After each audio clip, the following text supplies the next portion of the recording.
So you already know what the next move is. That's the part we don't always want to admit to everybody. You know the conversation that you keep rehearsing, but you haven't had yet. The boundary that you know needs to move, but you let other people move it the other direction. The opportunity that you just keep finding reasons to dismiss or to delay, and that vision that refuses to leave you alone. You know. Yeah, you do. You do. And the real question isn't whether God has been asking you or speaking, it's what you keep agreeing to or agreeing with after he does. Because long before your feet ever move and something moves first and blah, blah, blah, blah, blah, your identity. It's your identity. A woman who knows she's called doesn't make decisions the same way as a woman still trying to prove she deserves to be chosen. One asks, what if I'm not enough? What if I'm not good enough? What if I don't have enough? What if I'm not this or that or what? While somebody else will ask, what would I choose if I actually believed, like really believed, God knew exactly who he was calling to begin with? Gosh, oh love. Just sit with that for a minute, just for a few seconds even. Because God isn't waiting for you to become more impressive, more polished, more qualified, more acceptable, more in shape, more out of shape, more whatever it is. He isn't asking you to manufacture some shinier version of yourself so he can finally use you, you silly. He's asking you just to come into agreement because he already knows what a freaking rock star you are and how amazing you are.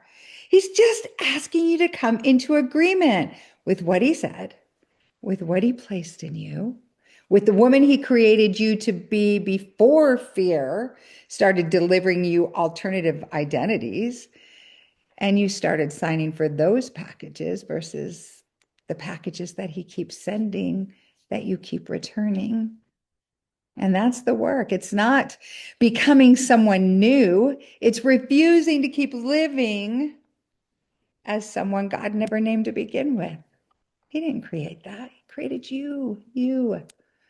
So that's the heartbeat of the Crowns Collective, a room where women remember exactly who they are and then begin making decisions from that woman, from her standards, her voice, her vision, her joy, her peace, her God-given authority, literal authority, from her capacity to receive more without apologizing for it, making excuses for it, literally receiving, opening her arms and receiving more. The more you receive, the more you get to give out, right?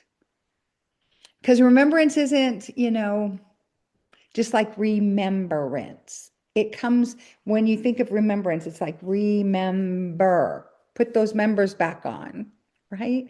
So remembrance without movement is just another beautiful idea. Like, okay, it's kind of like making that to-do list.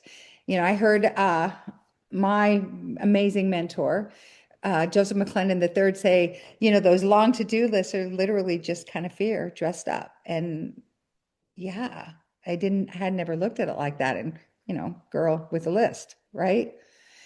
And at some point, the woman you keep saying you are has to become the woman making the decisions. So, who's the woman really making those decisions? And did you really come into this world as that woman?